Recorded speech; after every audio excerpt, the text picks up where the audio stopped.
जय श्री राम मित्रों, मैं आपके अपने चैनल गुरु कलश में आपका हार्दिक स्वागत करता हूं। मित्रों, आज हमारी चर्चा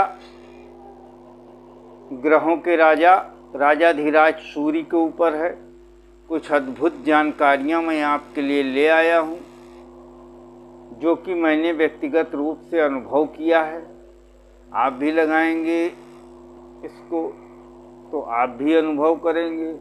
कोई बड़े बड़े भारी भरकम सूत्र नहीं होते। मेरी जानकारियाँ ऐसी होती हैं जिसको आप चलते फिरते याद रख सकें और वो आपके दिमाग में ध्यान में रहे, क्योंकि बहुत लंबे सूत्र और क्लिष्ट सूत्र जो है आपको याद रखने में, जब आप लगाएंगे 2-4 बार तभी याद रहते हैं। लेकिन छोटी छोटी जानकारियाँ बेसिक जो बहुत ही मामूली दिखाई देती हैं, लेकिन वो बहुत बड़े बड़े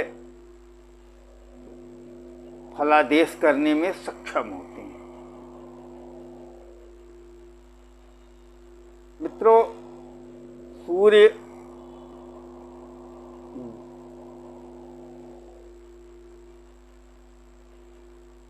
अब सूर्य के ऊपर चर्चा करते हैं। सूर्य मरण कारक जब रहते हैं, यदि सूर्य मरण कारक स्थान पर हों तो इसका क्या फल होता है?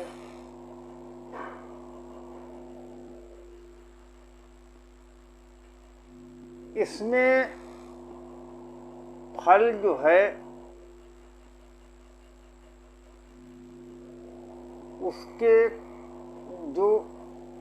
उसके स्वामित्व वाली राशि है, वो किस भाव में आएगी,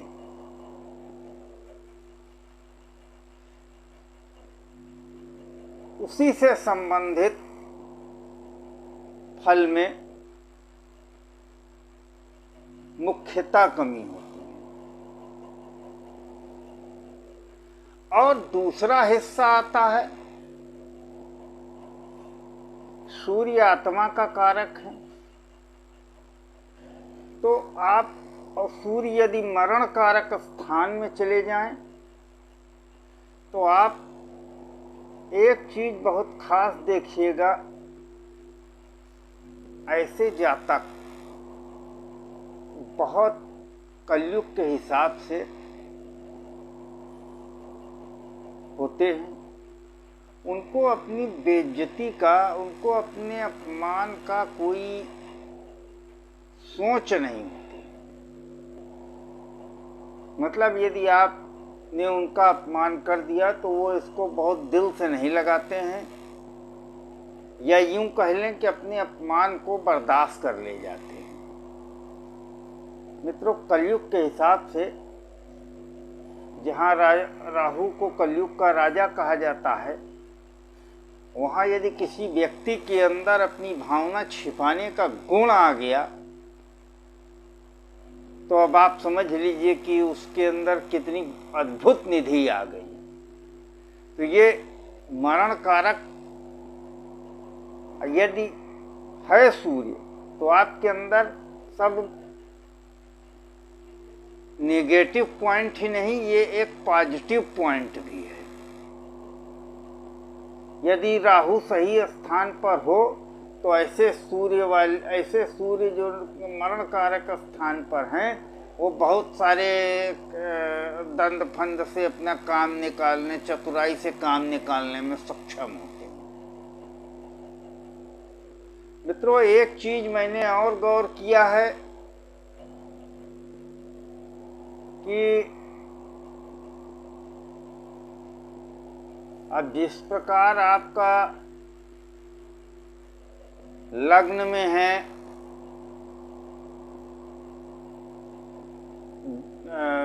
सिंह राशि, जो सूर्य के सूर्य जिसका स्वामित्व रखते हैं,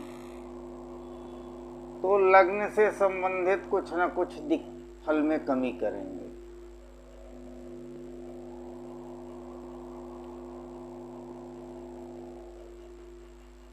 इसी प्रकार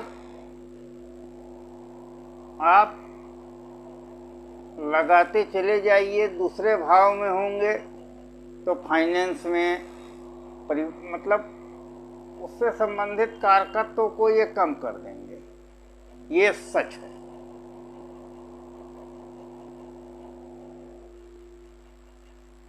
और सूर्य आराधना के अलावा इसका कोई उपाय भी नहीं होता।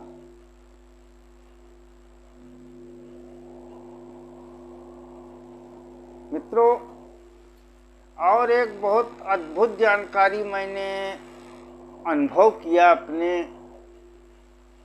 अनुभव से। सूर्य के गोचर के विषय में। मित्रों, जब सूर्य का गोचर होता रहता है, ये आप सभी को ज्ञात है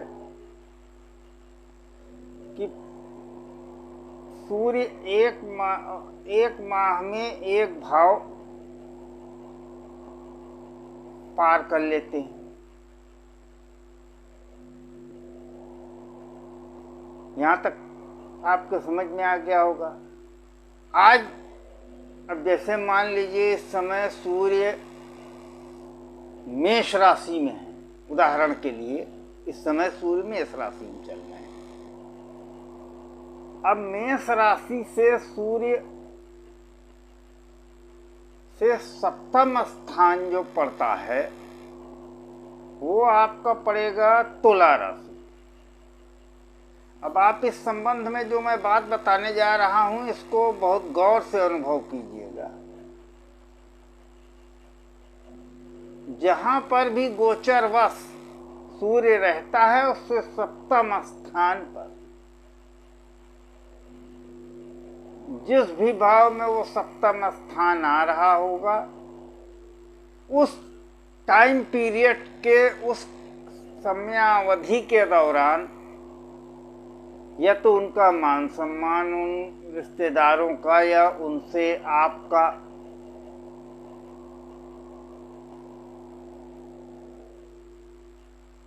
उन रिश्तेदारों का उन भावों से संबंधित कारकत्व में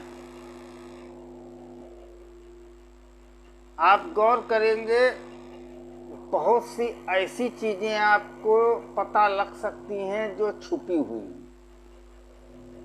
नई जानकारी आपको उनके विषय, जैसे मान लीजिए पंचम भाव तुला राशि पंचम भाव में आ रही है, मेष राशि से दृष्टि डाली जा रही है और पंचम भाव में पड़ रही है। पंचम भाव तुला राशि का। तब आप ऐसा हो सकता है सूर्य के गोचर के समय आपको अपनी संतान के विषय में, आपको अपनी प्रेमी प्रेमिका के विषय में कुछ ऐसी जानकारी मिले जो गुप्त, कुछ नई चीज प्रकाश में आना। गुप्त तो कहना अन्यथा होगा जिसको आपका ज्ञान ना हो, ये भी आप कह सकते हैं। गुप्त कहना इसको सही नहीं है, यहाँ भ्रम उत्पन्न हो जाएगा, आप इसको छोड़ दीजिए। मतलब कुछ चीज ऐसी नई जानकारी आपको मिल जाएगी, या आपके लड़के का मान सम्मान बढ़ सकता है। अब आप इसी प्रकार इसको सूर्य के गोचर के समय, जिस प्रकार सूर्य गोचर करते हैं मेष से लेके मीन पर्यंत, अपनी सातवीं दृष्टि पर जहाँ पर भी देंगे वहाँ प्रकाश फैलाएंगे, वहाँ सम्मान देंगे, वहाँ मान सम्मान में वृद्धि करेंगे। अब आप इसको गौर करके देखिएगा मित्रों, सूत्र बहुत छोटा सा है, बहुत साधारण है, लेकिन जब आप इसके कारकत्व को पकड़ के और इसको खींचना शुरू करेंगे तो बहुत बड़े बड़े फलादेश आपको मिलेंगे इस पर। आशा करता हूँ आज का वीडियो बहुत अच्छा लगेगा आपको। इसको आप लाइक कीजिए, शेयर कीजिए, कमेंट कीजिए। जय श्री राम।